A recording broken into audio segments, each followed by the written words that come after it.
Good evening friends, एक बार फिर से हमारे यूट्यूब चैनल पर आपका स्वागत है। और हम लोग, जैसा कि मैंने आपको कल बताया था कि हम लोग डेली एक दो क्वेश्चन को डील करेंगे। और इस डील के दौरान हम लोग ये देखेंगे कि एक क्वेश्चन जो आपका होगा उस एक क्वेश्चन का क्या इंपॉर्टेंस है, दैट्स ए डिफरेंट मैटर, आप लोग बेहतर जानते हैं। बट उसका एक एक्सप्लेनेशन जो होगा वो बहुत इंपॉर्टेंट होने वाला है, उसका एक्सप्लेनेशन बहुत इंपॉर्टेंट है। तो हम लोग एक क्वेश्चन के डील करने पर, एक क्वेश्चन को एक्सप्लेन करने पर हम लोग करीब 3, 4, 5 या 8, 10 क्वेश्चन तक को हम लोग डील कर पाने में, उसको एक्सप्लेन करने में, उस प्रश्न का उत्तर दे पाने में हम लोग सक्षम हो जाएंगे। तो इसी प्रक्रिया के अंतर्गत आज ये हमारा दूसरा क्लास होगा और हम देखेंगे। यहाँ से क्वेश्चन है पहला कि निम्नलिखित में से कौन सा से चुनाव विवादों, है ना, निम्नलिखित में से, आप वीडियो को पॉज कर लेंगे, क्वेश्चन देखेंगे और उसको नोट कर लें, फिर भी हम इसको डील कर देते हैं। निम्नलिखित में से कौन सा से चुनाव विवादों को अधिनिर्णय के लिए, अधिनिर्णय का मतलब क्या होता है? फैसला करना, है ना, फैसला करना, अधिनिर्णय के लिए न्यायाधिकरण स्थापित, क्या करना है? न्यायाधिकरण स्थापित करने के लिए अधिकार संपन्न है ना। आपको देखिए क्वेश्चन के वर्ड को, शब्दों को बहुत सावधानी से समझना है। ये नहीं कि बस ऊपर देखा, क्वेश्चन देखा और ऑप्शन में चले गए हम लोग और अक्कड़ बक्कड़ बम्बे बो कर करके उसको टिक नहीं करना है। पहला तो आपको समझना है क्या करना है, अधिनिर्णय करना है ना। दूसरा क्या बोलता है कि न्यायाधिकरण। अब आप लोग थोड़ा सा वीडियो पॉज करके उत्तर तलाश करने की कोशिश कीजिए।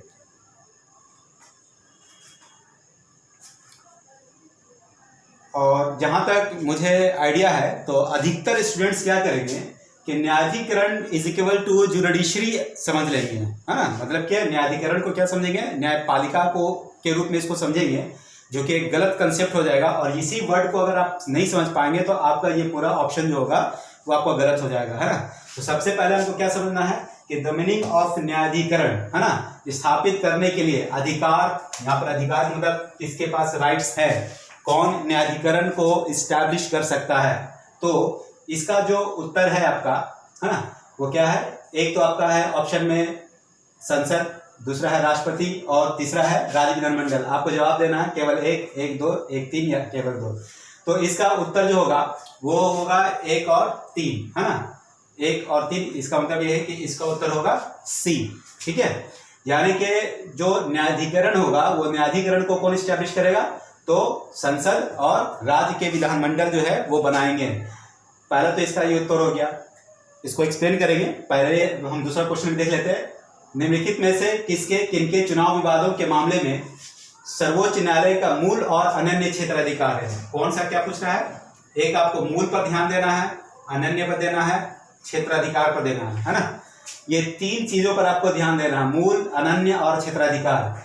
तो हम इसको देखेंगे कि क्वेश्चन को ठीक से समझेंगे। कह रहा है निम्नलिखित में से किनके चुनाव विवादों के मामले में, चुनाव होता है हमारे, इलेक्शन होता है, इलेक्शन में डिस्प्यूट्स होते हैं। कोई पर्सन ऐसा होता है जो मानी, हम जानते हैं कि एमएलए और एमपी का अपना एक उम्र होता है। जैसे संसद में जब एमपी जाते हैं, है ना, लोकसभा के लिए, तो उनका उम्र 25 साल होता है। किसी वजह से मान लिया कि उनका उम्र 24 साल 5 महीने 6 महीने हो रहा था और वो इलेक्शन जीत जाते हैं, तो ही मस्ट बी डिस्क्वालीफाइड। इस तरह का अगर मुद्दा, किसी भी तरह का चुनाव से संबंधित अगर मुद्दा अगर होता है तो वो मुद्दा जो है सो कह रहा है कि किनका, अब सवाल कर रहा है किनका चुनाव का मुद्दा? राष्ट्रपति को चुनाव का मुद्दा, उपराष्ट्रपति को चुनाव का मुद्दा, संसद के सदस्यों का चुनाव। तो संसद के सदस्यों को चुनाव, यहाँ पर मतलब है एमपी के बारे में हम बात कर रहे हैं। किसके बारे में बात कर रहे हैं?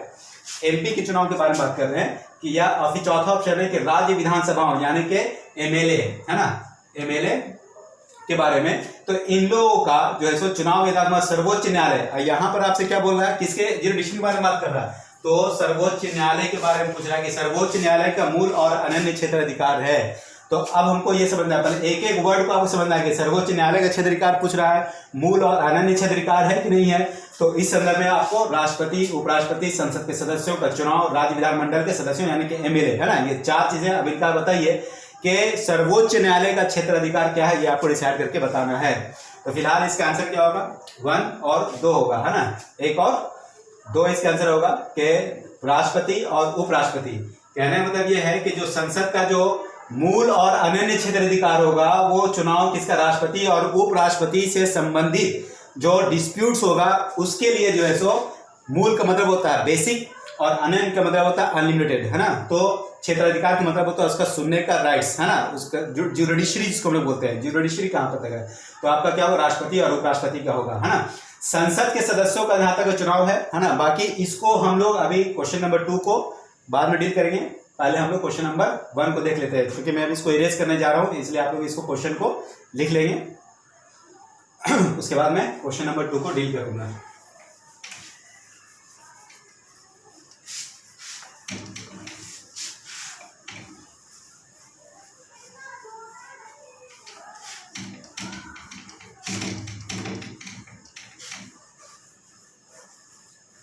तो जैसे कि हमने पहला क्वेश्चन देखा था कि न्यायाधिकरण,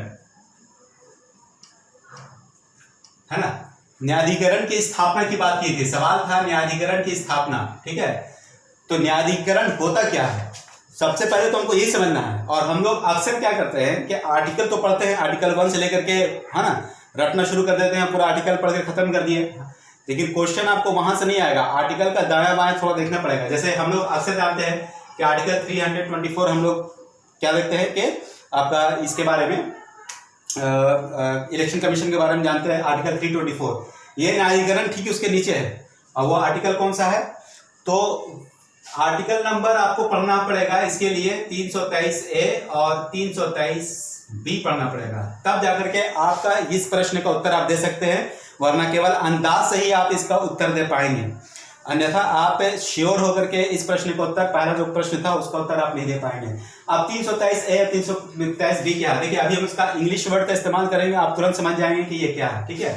तो इसका जो इंग्लिश में हम लोग इसको बोलते हैं ट्रिब्यूनल बोलते हैं, क्या बोलते हैं, ट्रिब्यूनल। अब थोड़ा सा आपको समझ में आया होगा कि ये क्या, चूंकि हिंदी वर्ड में थोड़ा प्रॉब्लम हो जाता है, और अक्सर आप टीवी पर, न्यूज चैनल वगैरह पर ट्रिब्यूनल के बारे में आपने सुना होगा।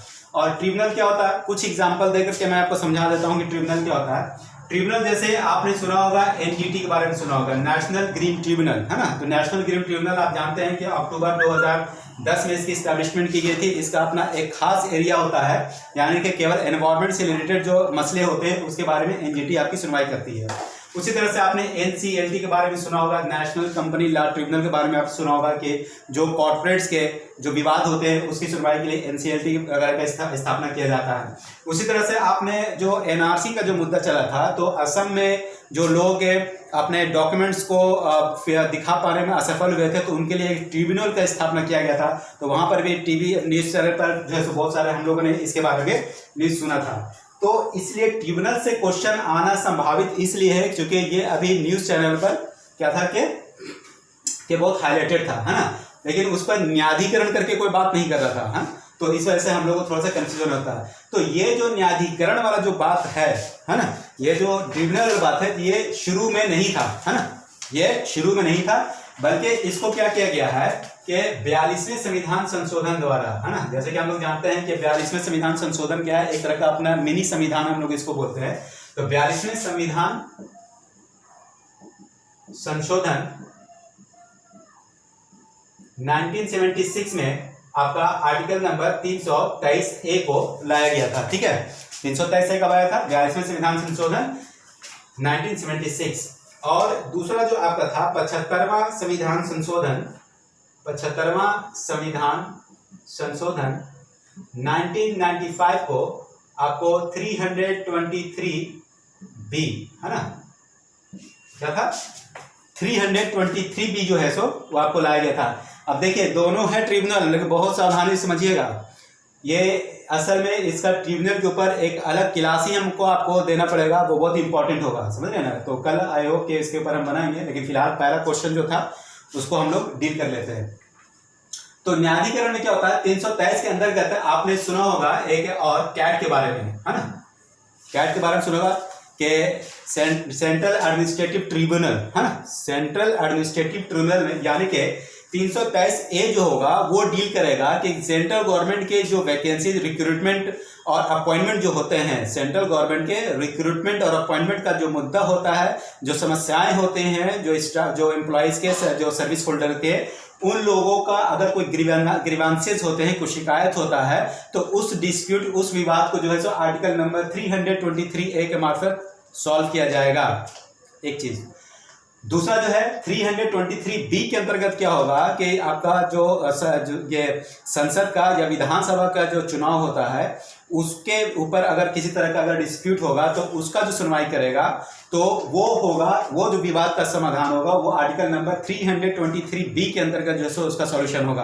अब यहाँ पर क्वेश्चन क्या करेगा कि 323A के अंतर्गत कौन कौन से ये ट्रिब्यूनल आ सकते हैं और 323B के अंतर्गत कौन कौन से ट्रिब्यूनल आते हैं, इस प्रश्न का उत्तर हम बाद में देंगे। मगर पहले हमको यहाँ पर यह समझना बहुत जरूरी है कि आखिर होता क्या, ये करते क्या है ट्रिब्यूनल। ट्रिब्यूनल क्या होता है कि जब जो हमारा न्यायपालिका है, जुडिशरी के ऊपर आप जानते हैं कि अभी 3.5 करोड़ जो केसेस है वो पेंडिंग है उसके ऊपर, तो उनके ऊपर कहीं और डिफरेंट सेक्टर जहां पर से लार्ज स्केल में जो केसेस आते हैं, लाइक आपका एनवायरमेंट से रिलेटेड बहुत सारे केस आ रहे हैं, मान लिया कि आपका कंपनी से रिलेटेड बहुत सारे केसेस आ रहे हैं या इलेक्शन से रिलेटेड बहुत सारे केसेस आ रहे हैं, ऐसे मामले में न्यायपालिका जो मेन जुडिशरी बॉडी हमारा है उसके ऊपर बर्डन ना दे करके एक अलग से ट्रिब्यूनल को हम लोगों ने इस्टेब्लिश कर दिया है और फिर वहां पर ताकि क्या हो कि हमारे मेन जुडिशरी के ऊपर बर्डन नहीं आए और ट्रिब्यूनल जो है उस केस का समाधान कर दे। ये मेन मोटिव था इस ट्रिब्यूनल को बनाने का। मगर यहाँ पर आपको ये बात समझना बहुत जरूरी होगा कि जो हमारा मेन बॉडी जो मेन जुडिशरी है या न्यायपालिका है वो और ये जो ट्रिब्यूनल है उसमें अंतर क्या होगा, तो इसमें बहुत बड़ा अंतर है। वो अंतर ये होगा कि ये जो ट्रिब्यूनल जो इस्टेब्लिश किया जाएगा वो संसद के द्वारा किया जाएगा और यानी कि जो 323A होगा वो सेंट्रल गवर्नमेंट यानी कि ये संसद के द्वारा स्थापित किया जाएगा, जबकि ये जो होगा ये क्या होगा कि विधानसभा के द्वारा आपका इस्टेब्लिश किया जाएगा। ये सबसे बड़ा अंतर है, क्योंकि सीधी बात है कि ट्रिब्यूनल जो होगा वो एक सरकारी संस्था होगा। तो जब अगर ये सरकारी संस्था होगा तो आप जानते हैं कि ये ज्यादातर जो फैसले होंगे या डिसीजन होगा वो सरकारी पक्ष में जाएगा, है ना। तो ऐसे में आप वैसे तो इसका उद्देश्य ये भी बोला गया कि आप बिना पक्षपात किए हुए और निष्ठापूर्ण जो है सो आप अपने समस्याओं को सुलझाएंगे और न्याय देंगे, मगर यह समस्याओं का समाधान करेंगे। मगर चूंकि इसलिए इस पर संदेह होगा, वो वजह इसका यह है कि इसका इस्टेब्लिशमेंट करने वाला संसद होगा सर, है ना। तो हो सकता है कि उसमें पार्शलिटी जो है सो दिखने के लिए मिल सकती है, ठीक है। तो ये थोड़ा सा इसका फर्क आपको हो जाता है। तो ट्रिब्यूनल का मतलब आप समझ गए, है ना, कि इसको हम वैसा ना समझें जैसा कि हमारा न्यायपालिका है। न्यायपालिका से थोड़ा सा अंतर आपका इसमें पड़ेगा, इसमें इसके न्याय व्यवस्था में। तो अपने आप में ये काफ़ी एक बेहतरीन चैप्टर है ना, कि ट्रिब्यूनल के बारे में हम लोग उसको देखेंगे। जैसे कुछ चीज़ें हैं वो हम आपको मोटा मोटी बात आपको समझा देते हैं। जैसे 323 के अंदर क्या होगा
ठीक है। तो देखिए 323 के अंदर क्या हुआ, पावर किसको है, पार्लियामेंट का। क्या बनाएगा, कैट का बनाएगा। कैट यानी civil services aptitude, civil services administrative tribunal, land dispute का मैटर के ऊपर बनाएगा, नेशनल ग्रीन ट्रिब्यूनल NCLT, है ना।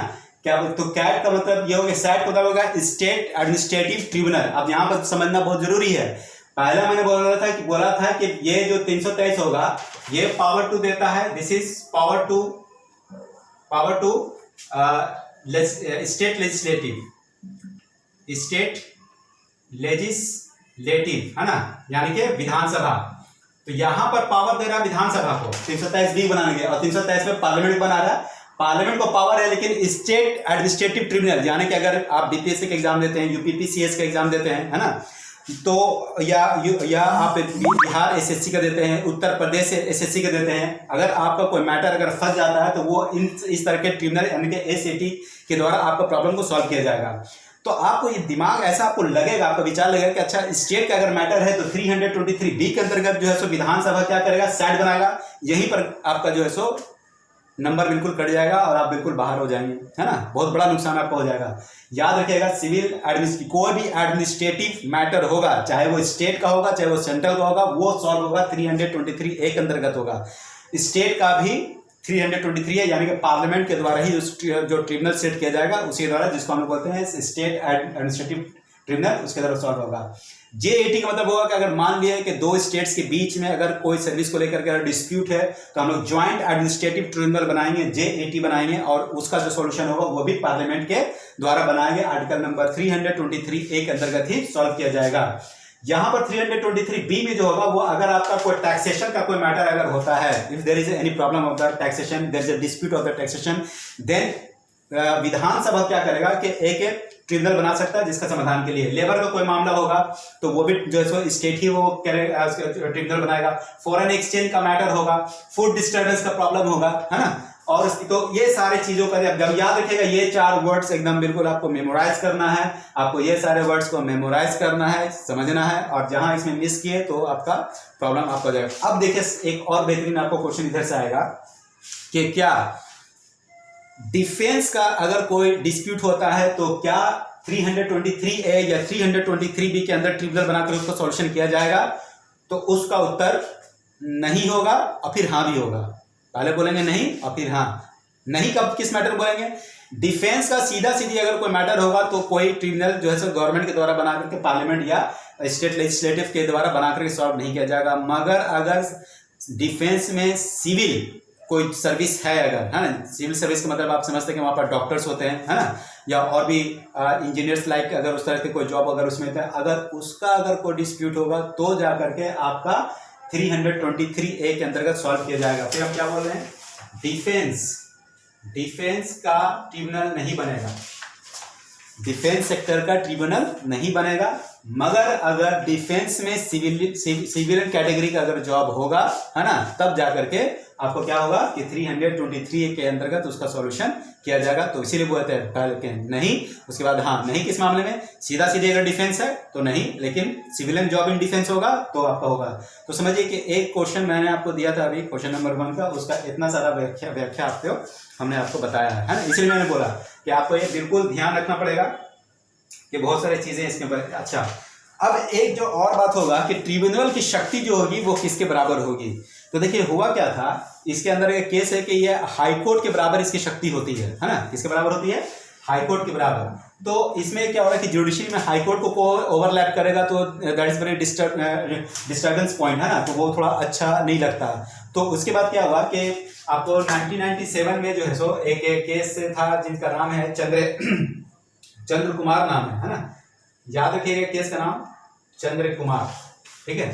तो चंद्र कुमार नाम का केस आया था 1997 में। इसमें क्या हुआ कि इसको बोला गया कि नहीं, अगर मान लिया कि नेशनल ग्रीन किसी ट्रिब्यूनल से अगर कोई फैसला अगर आता है, कोई निर्णय आता है, तो हाई कोर्ट में भी अपील किया जाएगा और सुप्रीम कोर्ट में अपील किया जाएगा। पहले क्या समस्या था कि अगर ट्रिब्यूनल कोई फैसला करता है, कोई निर्णय देता है, तो वो हाई कोर्ट में नहीं जाकर के उसका अपील सुप्रीम कोर्ट में जाता था। इस तरह से हाई कोर्ट को ओवरलैप कर दिया जाता था। और ये क्या था कि हाई कोर्ट का एक सम्मान की बात थी, है ना, कि कोई उसके ऊपर या उसके बराबर कोई एजेंसी होगा, ये चीज ठीक नहीं है ना, ओवरलैप नहीं कर सकते। तो इसलिए फिर क्या गया कि चंद्रशेखर कुमार जो थे, उनका जो केस हुआ था 1997 में, तो वहां पर इसको चीज को बदला गया, ठीक है।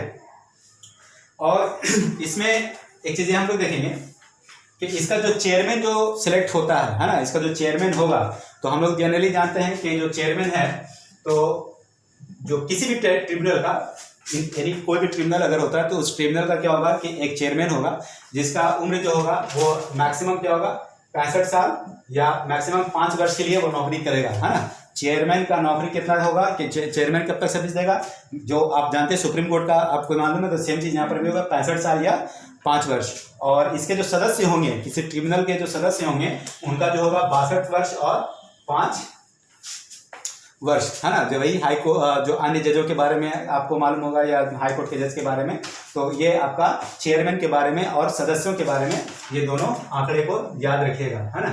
अन्य सदस्य, है ना, ठीक है। और याद रखिएगा कि ट्रिब्यूनल को इस्टेब्लिश करने में सीधा सीधी पार्लियामेंट तो रहता है ना, और लेकिन ये जो सिलेक्शन होता है इसका ट्रिब्यूनल का जो बनाया जाता है और उसके जो चेयरमैन वगैरह को या सदस्यों को जो रिक्रूट किया जाता है उसमें जुडिशरी का भी हिस्सा होता है और सरकार का भी होता है ना। सरकार में जो एक पैनल बनता है ना, इलेक्टोरल पैनल आप बोल सकते हैं, जो चुनेगा इन लोगों को, सेलेक्ट करेगा सदस्यों को, किसी ट्रिब्यूनल के सदस्यों को, और चेयरमैन को जो चुना जाएगा वो एक काफी हाई पावर आपका जो सिलेक्शन बॉडी होता है, वो बॉडी की उस बॉडी का जो चेयरमैन होगा वो प्रधानमंत्री होता है। बात तो आपको बिल्कुल अच्छे से याद करना है।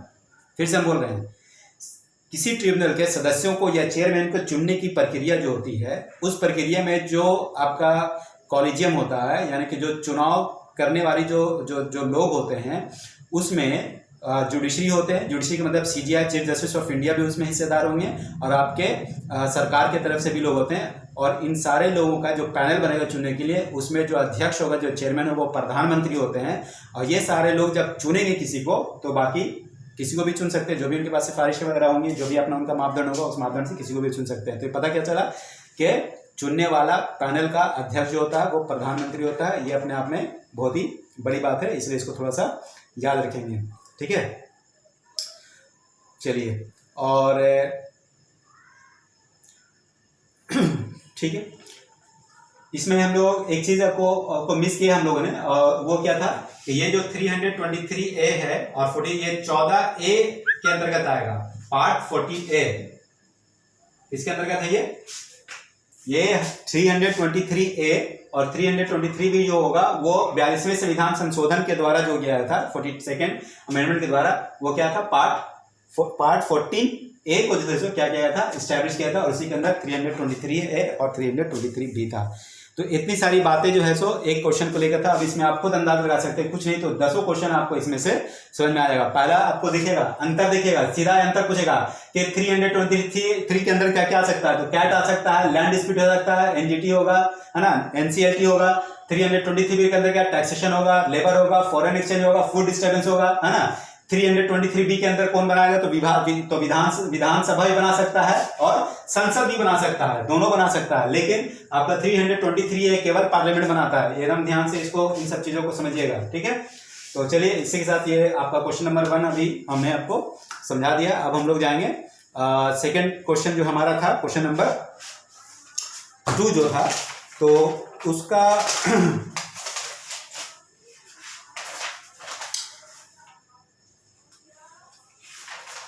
ठीक है। तो उसका क्वेश्चन ये था, प्रश्न ये था आप के चुनाव के विवाद को सर्वोच्च न्यायालय के मूल अधिकार, है ना, उसके संबंध में, यानी कि जो हमारा जो सुप्रीम कोर्ट होगा, तो सुप्रीम कोर्ट किन के मामलों की सुनवाई करता है।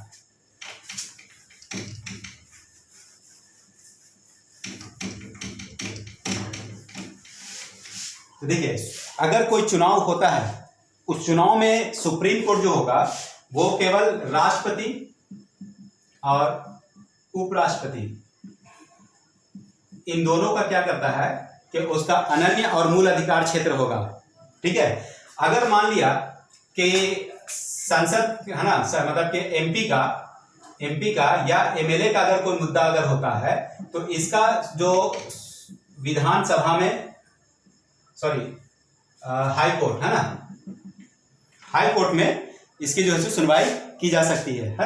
अगर एमपी और एमएलए का अगर कोई डिस्प्यूट हो तो हाई कोर्ट में, और अगर क्या नाम है कि राष्ट्रपति या उपराष्ट्रपति का कोई मामला होता है तो हम लोग कहाँ जाते हैं, सुप्रीम कोर्ट में जाते हैं। याद रखिएगा, आर्टिकल नंबर 71, कौन सा आर्टिकल, आर्टिकल नंबर 71 जो है वो इस बात के लिए दिया था कि अगर इसमें यह कहा गया कि राष्ट्रपति के विवाद के मामले में सुनवाई जो होगी वो सुप्रीम कोर्ट में होगी और उसका फैसला अंतिम फैसला माना जाएगा। ठीक है। दूसरा जो इसमें एक खास बात यह हुआ था वो था 11वां संविधान संशोधन 1961 था शायद, है ना। उसमें एक खास डिसीजन दिया गया था या जो बदला गया था और वो था 71A के खंड 4 में 11वां संविधान संशोधन 1961, याद रखिएगा। इसमें एक चीज क्या जोड़ा गया था, 71(1) का उपखंड 4 जोड़ा गया था, सब क्लॉज 4। पहले मैंने बताया था कि ये जो सर्वोच्च न्यायालय सुप्रीम कोर्ट जो सुनेगा वो आर्टिकल नंबर 71 से सुनेगा, ये बात क्लियर हो गया। ठीक है। यानी कि क्वेश्चन नंबर 2 जो था उसका उत्तर जो होगा प्रॉपरली कि वो ये होगा कि आर्टिकल 71 बोलता है कि सुप्रीम कोर्ट राष्ट्रपति और उपराष्ट्रपति से संबंधित अगर कोई विवाद होगा तो उसकी सुनवाई करेगा। और हम दूसरा बात कर रहे हैं यहाँ पर कि एक और इसी 71 के 71 में एक उपखंड सब क्लॉज 4 को जोड़ा गया था 11वां संविधान संशोधन 1961 में, और इसको संशोधन करके क्या बोला गया था कि राष्ट्रपति के चुनाव को इससे वजह से चुनौती नहीं दिया जा सकता है कि उसके चुनाव के समय में कोई चुनावी संस्था जो है वो रिक्त था। चुनावी संस्था का मतलब यहाँ पर यह है इलेक्टोरल बॉडी। इलेक्टोरल बॉडी का आप मतलब समझते हैं कि राष्ट्रपति के चुनाव में विधानसभा एक इलेक्टोरल बॉडी होता है, आपका ये एमपी जो होते हैं यानी कि लोकसभा, और राज्यसभा क्या होता है, इलेक्टोरल बॉडी की भूमिका में रहता है। अगर मान और तो विधानसभा का मैंने बताया था, मान लिया कि अगर किसी विधानसभा में राष्ट्रपति शासन लगा हुआ, फॉर एग्जांपल अभी जम्मू कश्मीर में अगर राष्ट्रपति शासन लगा हुआ और राष्ट्रपि का चुनाव हुआ तो विधानसभा तो जम्मू कश्मीर तो ये जो चुनाव तो उसमें वोट तो दे सकता नहीं, वो तो इलेक्ट कर नहीं सकता।